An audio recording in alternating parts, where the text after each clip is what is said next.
मंगलमय मंगल करण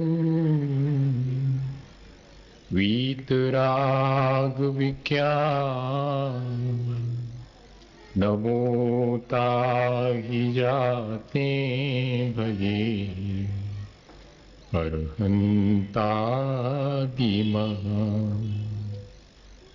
जो विद्यादि सागर सुधी जो विद्यादि सागर सुधी गुरु हैं हितैषी शुद्धात्म में निरत नित्य हितोपदेशी वे पाप ग्रीष्म ऋतु में जल हैं सयाने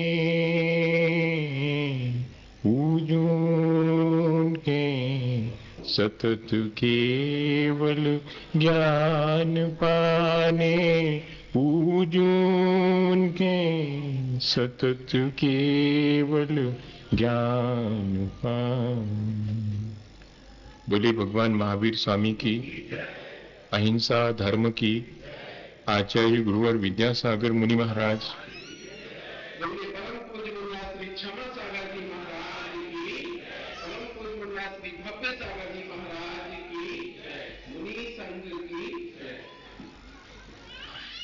आज हम सभी लोग यहाँ एक विशेष कार्य के लिए इकट्ठे हुए हैं। कोई भी कार्य बिना विचार के किया जाए तो सफल नहीं होता। इसलिए हम जो भी अपने जीवन में कार्य करते हैं उस पर बार बार विचार भी करते हैं। आज दो तीन चीजें एक साथ एक ही दिन, मुझे तो याद आ रहा है जब मैं बीना में था चतुर्मास के दौरान, तब आज ही के दिन वहां जैन विज्ञान विचार संगोष्ठी की शुरुआत हुई थी। आज ही गांधी जयंती भी है, आज ही शास्त्री जी का जन्मदिन भी है, और उस दिन तो ऐसा हुआ था कि उसी दिन आचार्य शांति सागर जी महाराज का आचार्य दिवस भी था। आज भी तीन चीजें तो हैं ही कि गौशालाओं से लोग आए हैं जहां वे अपनी सेवाएं दे रहे हैं, और गांधी जयंती और शास्त्री जयंती तो है ही। सारी बातें एक दूसरे से इतनी जुड़ी हैं कि अगर हम एक शब्द में कहना चाहें तो हम कह सकते हैं कि आज हम अहिंसा का दिवस मनाने जा रहे हैं। हमारे पास अहिंसा का विचार अनादिकाल से है, लेकिन उस अहिंसा के विचार को अलग अलग महापुरुषों ने परिस्थितियों में अलग अलग ढंग से डिफाइन किया। उसका प्रैक्टिकल अप्रोच क्या हो सकता है, प्रयोग में अहिंसा कैसे आए, समाज में अहिंसा कैसे आए, व्यक्ति कैसे अहिंसक हो, इन सब बातों पर अलग अलग ढंग से सभी ने विचार किया। विचार की सामर्थ्य बहुत सशक्त है, बहुत अधिक है। यदि हमारा विचार अहिंसा का है तो हमारे आचरण में भी अहिंसा आए बिना नहीं रहेगी, भले ही धीरे धीरे आए, पर हमारे अंदर अहिंसा का विचार तो होना चाहिए। हम सोचते हैं जीवों को नहीं मारने के मायने अहिंसा है, हम सोचते हैं जो खराब चीजें हैं उनको नहीं खाने के मायने अहिंसा है। हम लोगों ने अपनी अहिंसा को बहुत सीमित बना दिया है। चीटी पर पैर नहीं रखना है और थाली में शाकाहार करना है, हमारी अहिंसा इतने में ही हम सोचते हैं कि पल गई। लेकिन इतनी सी अहिंसा नहीं है। विनोबा हमेशा कहा करते थे कि हम जीवों को मारते नहीं हैं, मारने नहीं दौड़ते हैं, ये बहुत अच्छी बात है, लेकिन ये अहिंसा अधूरी है। पूरी अहिंसा कब होगी? हम जीवों को अगर बचाने नहीं दौड़ते हैं तो वो भी हमारी अहिंसा अधूरी कहलाएगी।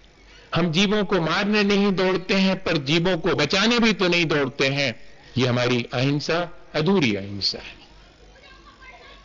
जहां कोई जीवों को मारने की चेष्टा करता है वहां हम आगे आकर के और कम से कम अपने विचार क्यों नहीं रखते हैं कि नहीं, आप नहीं मार सकते। ये बात जुदी है कि फिर इसके बाद भी वे जीव मरण को प्राप्त हों। लेकिन हमने अपना पूरा प्रयास किया कि हम उन जीवों की रक्षा कर सकें। और ध्यान रखना, मारने वाले से बचाने वाला हमेशा बड़ा ही रहा। बचाने का विचार भी सबसे श्रेष्ठ विचार है। गांधी जी ने अहिंसा को व्यापकता दी, अहिंसा का सामाजिक और व्यवहारिक रूप बताया, इसलिए हम उनको याद करते हैं। शास्त्री जी ने अपने जीवन में खुद अहिंसा को अपनाया। देखिए, सरल होना, किफायत से जीना और ईमानदार होना, ये अहिंसक होने के मायने हैं। बेईमानी करना, चीटिंग करना और थाली में शाकाहार करना, ये अहिंसा के कोई खास मायने नहीं है। हां, अहिंसा के मायने हैं सीधा सच्चा जीवन जीना, ईमानदारी से जीना और कभी भी किसी को तकलीफ पहुंचाने का मन में विचार नहीं करना। कहीं किसी को तकलीफ पहुंच जाए तो उसके लिए शर्मिंदा होना और क्षमा याचना के लिए तत्पर रहना। जहां कहीं कोई अगर जीवों की रक्षा करने का अवसर है वहां आगे आना। दो चीजें गांधी जी ने दी, आज उनको हम याद कर रहे हैं। क्यों याद कर रहे हैं? वैसे तो अहिंसा और सत्य की लड़ाई से ही गांधी जी ने सारे देश को आजाद करवाया और उन्होंने पूरे देश को जो दो चीजें दी थी, जो कि आज दोनों चीजें लगभग मृत प्राय हैं। बहुत थोड़े गांधीवादी लोग हैं जिनके अंदर वे जीवित हैं। हमने यशपाल जैसे लोगों को देखा, अब तो नहीं रहे वे। जैन थे, ये बात ठीक है, लेकिन गांधीवादी थे। एक बार जब उनको छतरपुर में बुलाया तो जाते समय भूल से उनका बनियान वहीं छूट गया और वो गुम गया तो उन्होंने वहां से समाचार भेजा दिल्ली से कि हमारा बनियान मिले तो वापस भेज देना। लोगों ने कहा बनियान तो मिल ही नहीं रहा, हम बनियान का कपड़ा भेज देते हैं, पैसा भेज देते हैं। तो पैसा और कपड़ा भेजा तो उन्होंने कहा नहीं, मैंने इसके लिए थोड़ी कहा था, मैं न पैसा लूंगा न कपड़ा लूंगा। अब तो जितने दिन तक 2 महीने तक वो बनियान चलता उतने दिन तक नया नहीं बनेगा, एक ही बनियान से काम चलेगा। गांधी जी ने मुझे यही सिखाया है कि उसका पनिशमेंट अपने आप ले लो, क्योंकि तुम्हारे हाथ से वो क्यों गुमा। 2 महीने चलने के लिए तुमने 2 बनियान ली थी, एक गुमा दी, तो 2 महीने तक एक ही बनियान से काम चलाओ। ये है जीवन में अहिंसा। हम और आप अभी इस अहिंसा को शायद जैनी होकर के भी नहीं समझ पा रहे हैं।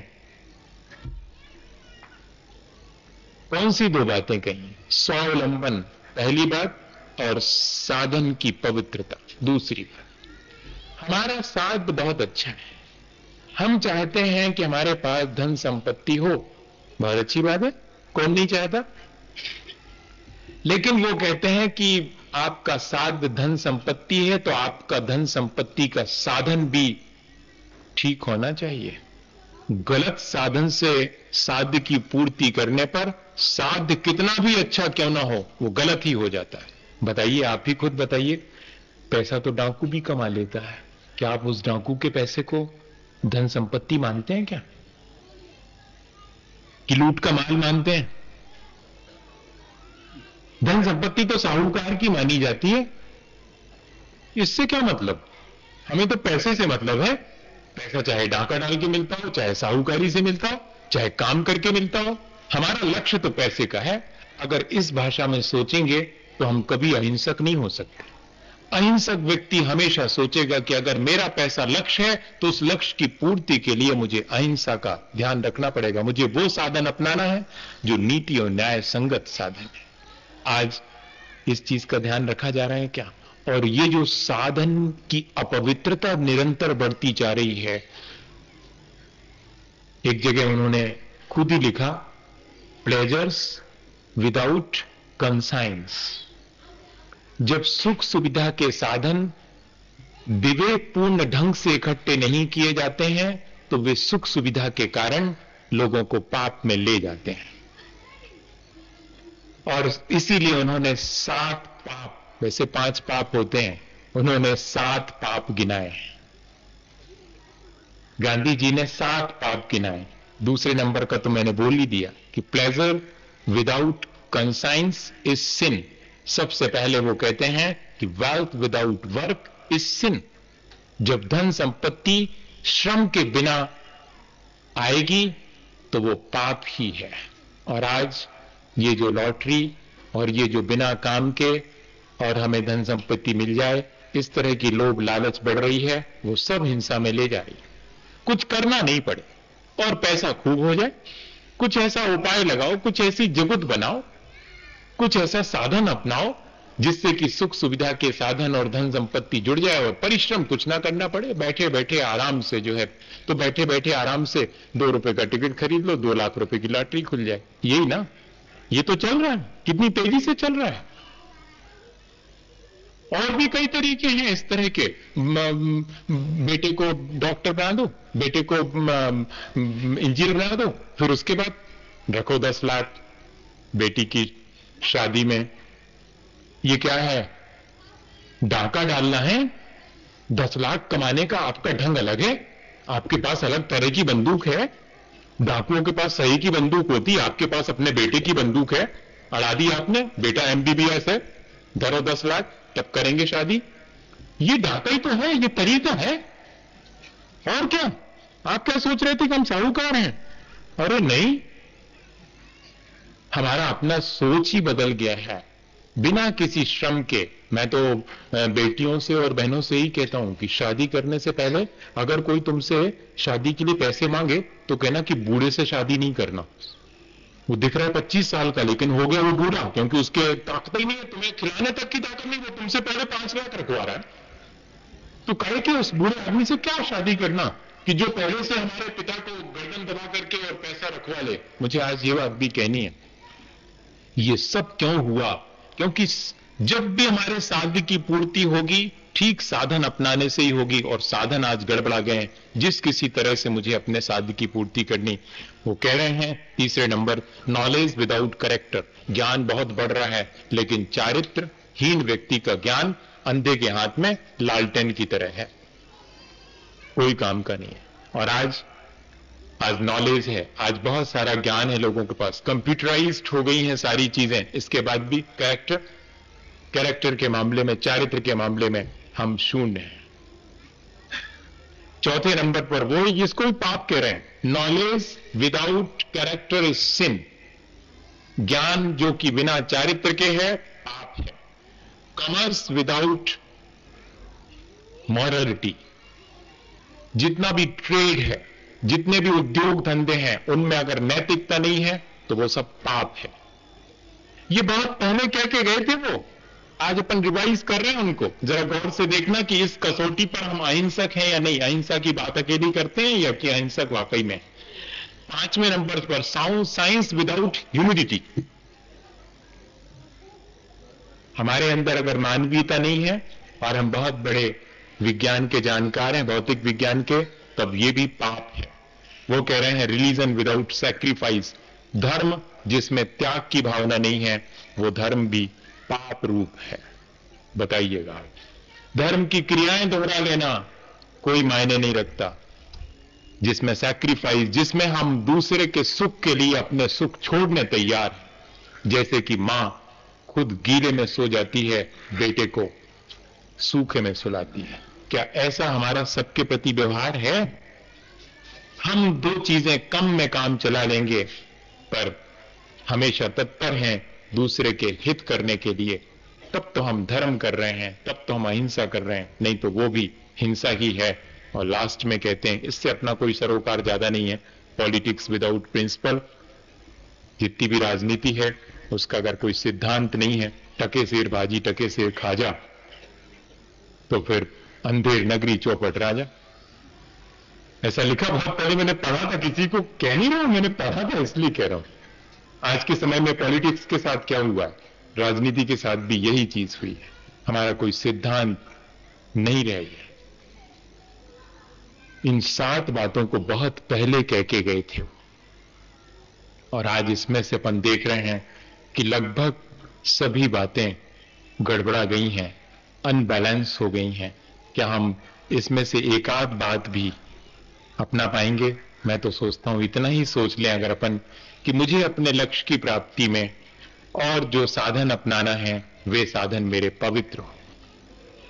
अनाप शनाप तरीके से मैं अपने धन संपदा नहीं जोड़ूंगा, मैं अपने सुख सुविधा के साधन नहीं जुटाऊंगा, मैं त्याग पूर्वक रह लूंगा, कमती में अपना काम चला लूंगा, लेकिन इस तरह मैं हिंसा की तरफ नहीं बढ़ूंगा। और दूसरी, स्वावलंबन। आज यह भी खत्म हो गया। यहां तो कोई और अवसर होता शायद तो आप नहीं मानते, वो तो थोड़ा सा कहने से और मान गए हैं, नहीं तो अभी 25 इस तरफ लटके होते, 25 इस तरफ लटके हो गए। और उसमें चिड़िया आके टकरा के मर जाए तो मर जाए, हमको हवा मिलनी चाहिए। मंदिर में है तो मंदिर में भी पंखे चलना चाहिए। आलीशान मंदिर वो माना जाएगा जिसमें जितने ज्यादा पंखे लगे और जितनी बढ़िया क्वालिटी के लगे और हर पंखी पे नाम लिखा है देने वाले का, वो सबसे ज्यादा अच्छा मंदिर। देखिए आप कितनी परावलंबन है। हमारे अंदर इतनी सामर्थ्य नहीं है कि हम ठंडी गर्मी और इसको सहन कर सकें। हम आश्रित हैं। लाइट चली जाए तो सबको गाली देने का मन होता है, सबको एक तरफ से उठा के। क्यों? क्योंकि डिपेंड हो गए। छोटी छोटी चीजों पे हम पराधीन हो गए। ध्यान रखना, इतनी छोटी छोटी चीजों पर। अपने कपड़े अपने हाथ से नहीं धो सकते, अपना खाना अपने हाथ से बनाना नहीं आता। अभी इसमें से तो छोड़ो, इसमें से ही मैं हाथ उठवाऊंगा तो कई लोगों ने कहा अभी रोटी बेल के नहीं जानी, हाँ, जबकि आना सबको चाहिए था। अपना खाना खाते रोटी तोड़ते हो तो बनाना भी आना चाहिए। 2 सूत काटो 2 दाने उगाओ, स्वावलंबी बनो। 2 सूत काटो 2 दाने उगाओ। अरे खाते पीते हो जरा तो शर्म खाओ। 2 सूत काटो 2 दाने उगाओ। इतना तो श्रम होना ही चाहिए, इतना स्वावलंबन तो होना ही चाहिए। लेकिन हम एक सुबह से शाम तक जो हमें चीजें चाहिए उनके लिए मोहताज हैं, दूसरे के ऊपर निर्भर हैं। सारा कुछ परावलंबन पर हमारा जीवन चल रहा है। अगर उसमें से कोई भी निल हो जाए, हम सोचते हैं कि हमारे यहां 50 नौकर हैं।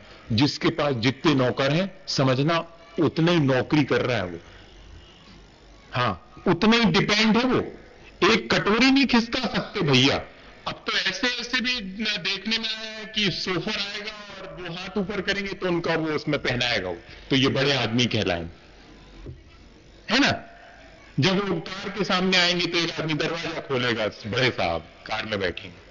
हमने इन सब चीजों को बहुत महत्वपूर्ण मान लिया। मैं आपसे ये कहना चाह रहा हूं, आप नहीं कर रहे हैं पर आप इन चीजों को महत्वपूर्ण मानते कि नहीं? आने वाली जनरेशन को यही सिखाते कि नहीं कि इतने बड़े साहब बनना कि 4 लोग जो है गाड़ी का दरवाजा खोलने खड़े रहे, इतने बड़े साहब बनना। हम तो नहीं बन पाए जिंदगी में, तुम बनना। हम बच्चों को आज क्या सिखा रहे हैं? यही संस्कार दे रहे हैं। हम स्वावलंबन सिखा रहे हैं क्या? हम साध्य की पवित्रता सिखा रहे हैं क्या? कि तुम्हें जो भी प्राप्त करना हो, ध्यान रखना, प्राप्त करने का जो साधन है वो अच्छा होना चाहिए। धन और लक्ष्मी में बहुत अंतर है। आज लोगों के पास लक्ष्मी नहीं है, आज लोगों के पास धन है। धन और लक्ष्मी में अंतर क्या है? जो पसीने से, परिश्रम से, ईमानदारी पूर्वक कमाया गया हो वो लक्ष्मी, और जो चाहे जैसे तरीके से कमाया गया हो वो धन। आने वाली है दीपावली, किसकी पूजा करोगे? किसकी करोगे? है ही नहीं उसकी, किसकी करोगे? नीति न्याय पूर्वक है क्या घर में जिसकी पूजा करोगे? कौन है जो यहां हाथ उठा सकता है? अभी तो नहीं उठा रहे थे लोग, अभी उठा दो हाथ। कोई उठा दे कि हाँ मेरे पास है सिर्फ नीति न्याय का, और बिल्कुल नहीं है मेरे पास। इतनी बड़ी सभा में, जैसे कि अभी थोड़ी देर पहले उन्होंने कहा था कि आप गौशाला के लिए दान देंगे तो डरते डरते किसी ने 1, किसी ने 2, फिर धीरे से फिर ऐसे उठा रहे, फिर उन्होंने कहा कि 1 रुपए देना, तो थोड़े और लोगों ने कहा हाँ ठीक। हम सब देख रहे थे। ऐसा नहीं है। ये है हमारी अपनी मौजूदा स्थिति क्या है, हम किस तरह जी रहे हैं, हमारे अपने विचार कैसे हैं, इससे मालूम पड़ जाता है। भैया हम बहुत बढ़िया बढ़िया कार्यक्रम करें, बहुत बढ़िया बढ़िया बातें करें और बहुत अच्छे से धर्म करें, लेकिन वो सब हमारे वचन और हमारे शरीर तक सीमित न रह जाना चाहिए, हमारे अपने जीवन में भी वो आना चाहिए। अहिंसा हमारा अपना धर्म है, अहिंसा हमारी अपनी जान है, और हमें अपने जीवन में सिर्फ विचारों में तो नहीं, बल्कि हमें अपने जीवन में भी उसे लाने के लिए बहुत प्रयत्न करना चाहिए। जो जितना संवेदनशील होगा वो उतना अधिक अहिंसक होगा। इन दिनों हमारी अपनी संवेदनशीलता भी धीरे धीरे कमती होती चली जा रही।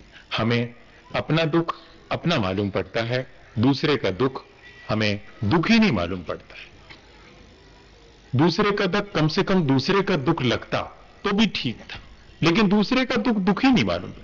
हमें अपना ही दुख मालूम पड़ता है और अपने दुख को हम दूसरे को सुनाना चाहते हैं, जबकि दूसरे का दुख हमारे पास सुनने का वक्त नहीं है। मनुष्य मनुष्य के बीच ही नहीं, जबकि प्राणी मात्र के प्रति होनी चाहिए थी। आज अगर हम थोड़ा सा अपने घर से बाहर निकलें, यहां तो वीडियो कैसेट्स भी अब अवेलेबल हैं, आप कभी एक आध देख लें। कई लोगों से तो पूरा देखते ही नहीं बना है। स्लॉटर हाउस में क्या हो रहा है, किस तरह से गायों को और किस तरह से पशुओं को और उनकी जान ली जा रही, उसको देख के लगता है कि हम कितने संवेदनशील हो गए। 11-11 साल के बच्चों को बहुत बहुत पैसा दे करके और मारने और मरवाने का काम किया जाता है। वे अनजान, जिनको कभी नहीं मालूम कि वे क्या कर रहे हैं, और उनसे ये काम करवाया जाता है। वहां पर मां लोग भी हैं, जिनको कि मैं सोचता था कि उनसे संवेदनशील, उनसे ज्यादा करुणावान कोई नहीं हो सकता। वे मां लोग भी वहां पैसे के लालच में और काम करती हैं, और लाखों लोग लगे हैं इस काम में, और रोज रोज लाखों जीव मारे जाते हैं। इसके बाद भी हम लोग अपने घर में अपने तक ही सीमित और अपनी अहिंसा की अपनी व्याख्या बना करके और खुश हैं कि हम अहिंसक हैं। कभी हमने अपने घर के सामने आई हुई गाय के सिर पे हाथ फेरा, कभी अपने घर में जाकर के और एक रोटी उसको दी, कभी नहीं दी होगी।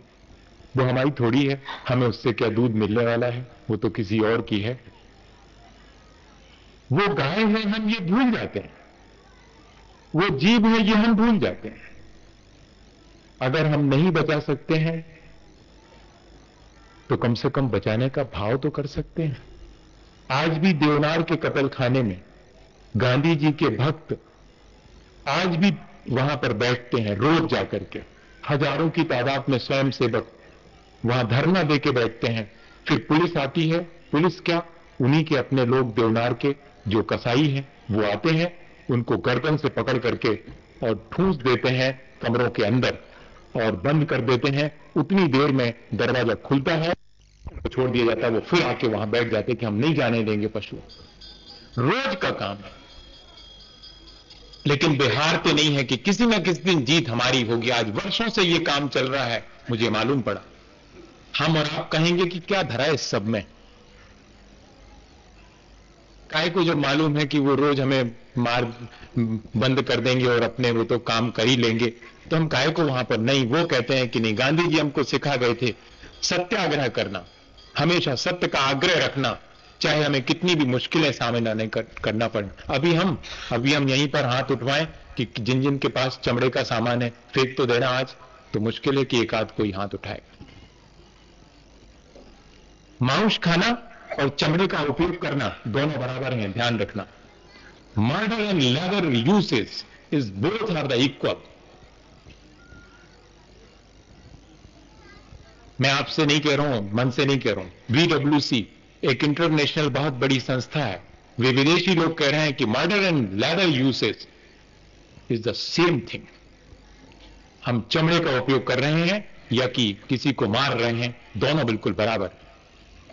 हम कॉस्मेटिक्स का यूज कर रहे हैं, हमारी बहनें यूज कर रही हैं, हमारी बेटियां यूज कर रही हैं कॉस्मेटिक्स का। वो ये नहीं देख रही हैं कि हमने लिपस्टिक लाई है तो उस लिपस्टिक में कितने जीवों की हिंसा हुई। कभी एक वीडियो कैसेट देख लें आप, तो आपको मालूम पड़ जाएगा कि ये जो रंगे गए हैं, ये जिस तरह से रंगे गए हैं वो किसके जीवन को नष्ट करके रंगे गए हैं। और लगते भी हैं, अगर लाल रंग का लगाओ तो बिल्कुल ऐसे लगता है कि जैसे अब भी जो है वो करके ही आए हो। बिल्कुल डिसेक्शन नहीं, चीर फाड़, बिल्कुल ऐसे लगते। वो तो रंगे हुए, मुझे तो ऐसे ही लगते हैं, मुझे बिल्कुल भले नहीं जान पड़ते। बिल्कुल ऐसे ही ध्यान आ जाता है कि जैसे अभी वो बड़े रहते हैं ना नल, और उसमें हम मतलब पशु बनने की तरफ जा रहे हैं लगातार। और हम अपने बच्चों को कुछ भी नहीं कह रहे। हम तो सोचते हैं कि उनको घर से बाहर कर देना चाहिए कि निकलो बाहर, अगर ये बढ़ाना है तो घर बाहर निकलो। इसके लिए नहीं पैदा किया हमने, ये हम कह ही नहीं पा रहे, हमारे अपने बच्चों को नहीं कह पा रहे।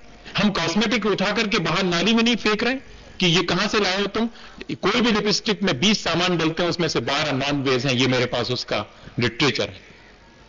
हम अहिंसा की बात कर, हम अपनी संवेदनशीलता की बात करते हैं, हमको उनकी चीख नहीं सुनाई पड़ती पशुओं की, उस नेल पेंट और लिपस्टिक में जो हमारे घरों में रखी हुई है। और 120 रुपए और 200 रुपए तक की कॉस्मेटिक्स का यूज किया जा रहा है। अभी हम इसी में बच लें, अभी हम इतने नियम ले लेंगे, किसी मांसाहारी के यहां से कोई भी सामान नहीं खरीदेंगे। जहां अंडा बिकता होगा वहां से हम कोई सामान नहीं खरीदेंगे, जहां लेदर बिकता होगा वहां से हम कोई सामान नहीं खरीदेंगे, जिस होटल में नॉन वेज होता होगा उस होटल में हम कोई सामान नहीं खरीदेंगे। क्या ऐसा ले सकते हैं आप नियम? हम सिल्क की साड़ी नहीं पहनेंगे। एक सिल्क की साड़ी 400 ग्राम की बस बनती, जिसमें 15,000 ककून्स, 4 अंग्रेजी मारे जाते, 15,000, और हम सिल्क की साड़ियां पहनते, मंदिर में आकर के पहन के आते हैं। मैं आपसे बहुत कम बोलता हूं इस तरह, मेरी आवाज भी बदल गई, पर क्या करूं जब मैं वो सब चीजें देखता हूं। एक समय था सन 84 से मैंने शाकाहार अशोक शाकाहार बैठे हैं, जिनका कि अशोक नाम शाकाहार से जुड़ गया था। हम लोगों ने, थोड़े से लोगों ने मिलकर के और इस काम को सन 84 में शुरू किया था। उसके बाद हमने देखा कि सिर्फ भव्य पंडाल बना लेना और मंच, माइक और माला, यहीं तक हमारा शाकाहार का काम सीमित होकर रह गया। कोई ने नहीं छोड़ा, न कॉस्मेटिक छोड़े, न लेदर छोड़ा, न कुछ छोड़ा। तो हमने काम बंद कर दिया। आचार्य श्री ने कहा कि इस काम से अच्छा है कि हम जीवों की रक्षा करें, इसमें हम लोगों को सलाह दें। और आज 2-3 साल से, सबसे पहले बीना में लोगों ने, मैं था वहां पर, तो गौशाला शुरू की। महीने भर के अंदर गौशाला बना के तैयार कर दी थी, महीने भर के अंदर। कोई पदाधिकारी नहीं, कोई किसी की आवश्यकता नहीं। 2 लोगों ने मिलकर के, सुभाष जी बैठे हुए हैं, इनको धीरे से कहा था कि कोई जमीन पड़ी हो तो जरा शुरू करो, और उनको जबलपुर फोन कर दो, वो शेड ला करके खड़ा कर देंगे। सो एक रात में शेड खड़ा हो गया था और गौशाला इनॉग्रेट हो गई, पशु आना शुरू हो गए। और आज कम से कम 100 पशु तो हमेशा बने रहते हैं, आते रहते हैं, जाते रहते हैं, सब काम चल रहा है। एक पशु की भी हमने अगर रक्षा कर ली तो बहुत बड़ा काम। क्या हम महीने भर में एक पशु को जो कि मरने जा रहा है 500 रुपए में खरीद करके गौशाला को नहीं दे सकते? अभी यहीं पर आए थे दिल्ली से मुकेश जी, जो कि मैं नाम बहुत कम लेता हूं धर्म सभा में, लेकिन क्या करूं, आज ले रहा हूं। आचार्य जी ने जब नाम लेके कहा इतनी बड़ी धर्म सभा में कि आज रक्षा करने वाले लोग हैं, मुझे भी लगता है वो 1 लाख रुपए तक के पशु 1 महीने में अपने दम पर खरीद कर गौशाला में रखता है वो आदमी। कम बात है क्या? वहां पर पशु 10-10 हजार रुपए का एक मिलता है। क्यों? वो कहते हैं कि 500 और 1000 रुपए में वहां नहीं मिलता, क्योंकि स्लॉटर हाउस के दरवाजे पर पहुंच करके उस पशु की कीमत 15,000 रुपए होती है।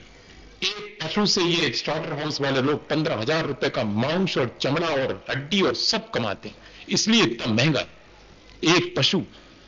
वहां ये 15-15 हजार रुपए एक एक पशु के दे करके वहां से लाते हैं। उन पशुओं के आंख में जब आंसू दिखाई पड़ते हैं तब इनको लगता है कि हां, हमने कुछ किया, हमने आंसू पोंछ दिए उनके। वे 2 दिन गौशाला में रह करके उनके आंसू सूख जाते हैं और मुस्कुराती दिखाई पड़ती हैं, क्योंकि गाय भी समझती है कि उसे कहां ले जाया जा रहा है। स्लॉटर हाउस के दरवाजे पर खड़ी गाय समझती है कि बस थोड़ी देर और, बस थोड़ी देर और, वो जो मेरे सामने जिसको मारा जा रहा, मेरा नंबर उसके बाद आने। कभी सोचिएगा कि आपको अगर कहीं पर किसी लाइन में खड़ा कर दिया जाए, आपको मालूम हो कि इसके बाद मेरा नंबर आ रहा है, आपको कैसा लगेगा, आपके परिवार वालों को कैसा लगेगा? कभी सोचा आपने? कभी नहीं सोचा। इतनी संवेदनशीलता हम लोगों के अंदर नहीं है। हमारे अपने नेल पेंट्स और लिपस्टिक के लिए कौन कौन सी गाय कहां स्लॉट हो गई होगी, कहां जो है उसको खत्म कर दिया होगा, ये हमारे दिमाग में नहीं आता। हमको तो सिर्फ सौंदर्य चाहिए। जो ओरिजिनल मिला है वो भी नहीं, डुप्लीकेट चाहिए। जिस कलर की साड़ी है उस कलर का चाहिए, चाहे उसके लिए किसी को मुझे मारना पड़े। ये हमारी संवेदनशीलता, ये हमारी थाली पर शाकाहार, ये हमारा रात्रि भोजन का त्याग, ये हमारा रात्रि पानी का त्याग व्यर्थ है, सब फोकट, ढकोसला है, पाखंड है। टेप कर लो इस शब्द को। मेरे मुंह से ऐसा शब्द शायद 20 साल में पहली बार निकला, लेकिन आज मेरे अंदर बहुत पीड़ा है इस बात की कि हम लोग क्या कर रहे हैं। हम लोग अभी कहो कि गौशाला की चर्चा करें तो पदाधिकारी की चर्चा शुरू हो जाएगी, चलानी है कि नहीं चलानी है, कौन बनेगा अध्यक्ष, कौन बनेगा मंत्री और कहां से आएगा पैसा, इसकी चर्चा करने लगेंगे। इनको बनाओ, उनको अलग करो, इनको उठाओ, ये करने लगेंगे। ये नहीं करेंगे कि एक पशु मैं बचाऊंगा, एक पशु मैं बचाऊंगा, आप खोलो तो मैं बचाऊंगा एक पशु। विनोबा कहते थे कि जहां 50 घर की समाज है वहां पर एक गौशाला होनी ही चाहिए, क्योंकि उन सबके जो पशु हैं उनकी वहां रक्षा होनी चाहिए। आज हम इतने बड़े समाज में भी पीछे पीछे हटते हैं। अरे भैया अपन से नहीं होता, जरा सोच लो, समझ लो। कोई आगे बढ़ेगा तो उसको कहेंगे सोच लिया आपने? महाराज राम थे भी तो क्या बढ़ जाते, मत चलाने तो अपन को पड़े, सोच लियो पहले। हाँ, ऐसा कहने वाले लोग सैकड़ों मिलेंगे, ये नहीं मिलेंगे सामने आकर के कि don't worry, I am with you, मैं हूं आपके साथ, आइए अपन 2 लोग हैं, आप एक अकेले थे अभी, अब 2 हो गए, अपन दोनों दिन चलाएंगे, एक तुम लाना गाय, एक हम लाएंगे गाय, और ये बांध दी हमने और हम चारा डालेंगे, खत्म। कोई तीसरी दे जाएगा तो तीसरी रख लेंगे, चौथी देगा तो चौथी रख लेंगे। जब हमारे पास पैसा होगा सो जा रही होगी स्लॉटर हाउस, हम वहां से पकड़ के लाएंगे, उनसे खरीद लेंगे कि 500 रुपए लो, हमने बचा ली। 1 साल जिंदा रही वो, आपने नमोकार मंत्र पढ़ के, अभी है मैंने तो बीना में, वो कहते हैं कि परम धाम चली गई, एक है वहां पर, वो आए नहीं मास्टर साहब, वो हम चतुर्मास में कहते थे, जब मैं उनसे पूछा था कि कहां से आ रहे हैं तो कहते थे धर्मशाला से आ रहा हूं, पाठशाला जाने के बाद गौशाला जाऊंगा, या कि गौशाला से आ रहा हूं, पाठशाला जाकर के भोजनशाला जाऊंगा। वो 3 शालाओं को मैनेज करते थे, धर्मशाला भी, गौशाला भी और पाठशाला भी। गुरुजी हैं वो, पहली दूसरी कक्षा पढ़ाते हैं, लेकिन लगे हुए हैं।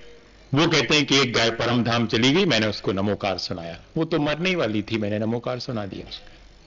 खुद का परमार्थ सधा और सामने वाले का भी भाव सुधर गया। क्या ऐसी भावना हमारे भीतर नहीं आती? हमने सबसे पहले देखा था बापू के द्वारा स्थापित की गई गौशाला को, कस्तूरबा ग्राम 8 किलोमीटर इंदौर से। वहां पर क्या स्थिति थी, एक सीखचा लगा हुआ था दरवाजा, और उसके पीछे गायें सब चल रही थी, और जैसे हम लोग पहुंचे बस किसने खबर दे दी उनको कानों कान, और सब गायें जो है वहां से चरना वरना छोड़ करके यहां आ गई और अपना मुंह बाहर निकाल दिया उस सीखचे में से। हमने कहा कि ये ऐसा क्यों? बोले जब भी कोई नया आता है इनको ये फौरन आती हैं कि हमारे सिर पर हाथ तो फोड़ो, हमको प्यार करो, यहां हमको प्यार ही मिलता है, इसलिए यहां जो भी आता है वो उनके ऊपर सिर पे हाथ। वहां पर ये तो आश्चर्यजनक चीज थी ही, सबसे आश्चर्यजनक चीज ये थी कि वहां पर धेनु बोलते हैं, गाय के बछड़े को धेनु बोलते हैं, और धेनु के नंबर डले हैं, धेनु नंबर 1, धेनु नंबर 2, धेनु नंबर 3, और उन बछड़ों को मालूम है कि मेरा नंबर 4 है, तो मालूम बांधे बांधे नहीं रहते हैं, वो बुलाते हैं धेनु नंबर 4। तो उतनी सारी 100 गायों के बछड़ों में से 100 बछड़ों में से धेनु नंबर 4 फुदक करके आता और अपनी गाय के पास दूध पीने लगता, और लगने का टाइम आ गया उसका। अब बताइए, उनके अंदर भी हमारे जैसा जीवन है, वे सब समझते हैं क्या प्यार है और क्या पीड़ा है, उनको भी होती हमारे जैसी। हम देख के दंग रहे थे, 1 घंटे तक वहां रहे थे, हमको ये बहुत, हम कहते थे कि अब इस नंबर को बुलाया, तो वो कहते अब भी बुलाता हूं, तो वो नंबर पुकारे धेनु नंबर 5, तो इतनी सारी 100 गायों में से नंबर नहीं मिला उसके ऊपर, जबकि नंबर नहीं लिखा है कि ये 5 नंबर है, लेकिन उसमें से 5 नंबर उछल करके आएगा और अपनी गाय के पास खड़ा हो जाएगा, 5 नंबर गाय के पास। एक गाय 30-30 लीटर दूध देती है, बताइएगा। वहां उन्होंने इस तरह से उसको मेंटेन करके रखा। हम दूध पीने तैयार हैं, हां, लेकिन गाय को रक्षा करने के लिए, उस पर प्यार से हाथ फेरने के लिए बिल्कुल तैयार नहीं है। तो बताइएगा कि ये सब चीजें कितनी कंट्राडिक्टरी हैं, कितना विरोधाभास नहीं लगता हमारे अपने जीवन में, जिस तरह हम जी रहे हैं और जिस तरह हम कह रहे हैं, उसमें कितना अंतर। तो मुझे आपसे और विशेष कुछ नहीं कहना, मैं तो इतना ही कहूंगा कि आज अगर गांधी जी का जन्म जयंती मना रहे हैं, अहिंसा की जन्म जयंती मना रहे हैं, तो इतनी अहिंसा तो आ ही जाए, इतना नियम तो कर ही लेना कि किसी मांसाहारी की दुकान से शाकाहारी चीज नहीं खरीदेंगे, अपने बच्चों को कॉस्मेटिक्स नहीं खरीदवाएंगे। हमने पैसा इसलिए नहीं अपने यहां रखा है, जितने कॉस्मेटिक रखे हैं, मुझे तो आशा है कि आप मेरी बात को थोड़ा भी अगर आपने गौर से सुना होगा तो आज ही जाकर के सारे हिंसक कॉस्मेटिक्स निकाल करके बाहर फेंक देंगे। मुझे आशा है कि आप जितना भी लेदर है उस लेदर को एकदम तो नहीं फेंक पाएंगे, लेकिन नया और लेदर नहीं खरीदूंगा ऐसा संकल्प तो कर ही सकते हैं। मैं अब अपने लिए कोई भी लेदर की चीज, कोई भी चमड़े की चीज, पर्स हो, चाहे सूटकेस हो, चाहे जूते हो, चाहे चप्पल हो, हम नहीं खरीदेंगे। अब जो है उनको हम निकाल देंगे किसी भी तरह से। और अगर मालूम पड़ जाए कि ये प्योर सिल्क की साड़ी है, प्योर रेशम की साड़ी है, तो कृपा करके, जब जिसमें मिक्स है तो मिक्स का तो नहीं कह सकते, आपने कॉटन में कितना 80-20 कितना मिक्स कर दिया है उसका तो नहीं पता कर सकते, हालांकि उसकी भी लिस्ट है अपने पास कि ये कंपनियां मिक्स कर रही, पर उतना ना कर पाए। तो प्योर सिल्क और कोसा ये तो आप छोड़ ही दीजिएगा। तो हम सोचते हैं तो मनाना सार्थक हुआ। एक छोटी सी घटना सुनाई देता हूं, पता नहीं मैंने जो कहा मुझे खुद फील हो रहा है कि मैंने आज तक ऐसे शब्दों का उपयोग नहीं किया, पर आज मैंने वैसे शब्दों का उपयोग किया। मैंने बहुत दुख से उपयोग किया है, पर क्षमा चाहता हूं कि आगे ध्यान रखूंगा। मैं बहुत ध्यान रखता हूं वैसे शब्दों का उपयोग करने का, लेकिन मेरे से वो जो 2-3 शब्द निकल गए हैं वो मेरे नेचर से बिल्कुल टैली नहीं करते हैं। कृपा करके भूल जाइएगा कि मैंने वैसे कठोर शब्द कहे हैं, मेरा बिल्कुल भाव नहीं है। मेरा भाव सिर्फ ये है कि थोड़ा सा अपने जीवन को जरूर सा चेंज करिएगा। नहीं तो हम लोग जो कि हमें इस बात का गौरव होना चाहिए कि हम अहिंसक लोग कहलाते हैं। हम लोग चींटी को भी मारना पसंद नहीं करते, हम लोग पानी छान के पीने वाले लोग हैं। और हम कैसे हो गए, हमको बस ये लगने लगता है कई बार कि हम सब उसी रो में बह रहे हैं जिसमें कि सारा संसार जा रहा है। हम उसी भौतिकता में क्यों बह रहे हैं? हमारी अपनी क्वालिटी हुआ करती थी, हमारी एक पहचान हुआ करती थी, हमारी एक शाख हुआ करती थी, हमारी एक ऑथेंटिसिटी हुआ करती थी, एक प्रामाणिकता हुआ करती थी कि जैन आदमी है, ऐसा तो नहीं करें। तो वो हमारी पहचान हम बनाए रखें तो शायद हमें लगेगा कि हमने ऐसी जयंतियां मनाई और ये सब हमने कार्य किया। मैं तो इन सबको धन्यवाद भी दूं, आशीर्वाद भी दूं कि ये जाते हैं गौशाला और गायों को हाथ फेरते हैं, देख आते हैं ठीक चल रहा है कि नहीं। हम क्या किसी को पालेंगे भैया, हम क्या किसी को बचाएंगे? वो तो अपने किसी पुण्य से स्वयं बच रहे हैं। वो तो जिस दिन उनकी आ जाएगी आयु वो स्वयं मर जाएंगे, पर हमने बचाने का पुरुषार्थ किया है, इतना ही हम कर सकते हैं। एक युद्ध हुआ और युद्ध में पहले के लोग ऐसा युद्ध नहीं करते थे, लड़ते थे लेकिन प्यार से लड़ते थे। देखो तो शाम तक युद्ध चलता था, लेकिन शाम होने पर युद्ध विराम, धर्म की लड़ाई है, अब कोई बैर नहीं है। जब लड़ाई बंद हो गई तो जो हमारे अपने हैं उनको तो लोग सेवा करते ही थे, जो हमारे अपने नहीं है उनकी भी सेवा करते थे। ये नहीं माना जाता था कि ये शत्रु की सैनिक है, ये हमारा सैनिक है, नहीं, सबकी सेवा सब लोग किया करते थे। ऐसा मैंने पढ़ा और उसी की घटना है कि एक सैनिक को मालूम पड़ा कि नहीं लौटा है मेरा भाई युद्ध में से। वो भी सैनिक था, तो उसने सोचा कि शायद घायल हो गया होगा। वो रात के अंधेरे में 8 बजे और मशाल लेकर के और आवाज दे रहा था घायलों के लिए कि शायद कहीं से कोई आवाज आए। तो उसने अपने भाई को आवाज दी तो उसके कराहने की आवाज आई।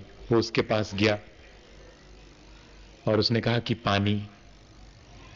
तो ये पानी लेकर के आया, लेकिन जब तक उसको पानी देने लगा भाई को, तब तक बाजू में से एक और आवाज आई, पानी।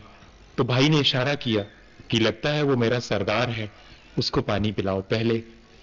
तो सरदार को जैसे ही वो सैनिक पानी पिलाने लगा, उतने में और थोड़ी दूर से आवाज आई कि पानी, प्राण निकल रहे हैं। उस सरदार ने भी कहा कि ठहरो, मुझे, मैं तो फिर भी जिंदा रह जाऊंगा, उसे पानी पिलाओ। और जब तक वो उसे पानी पिलाने जाता है, वो वहां मर जाता है। वापस लौट के आता है कि सरदार को पिला दूं, लेकिन तब तक सरदार के भी प्राण निकल जाते हैं।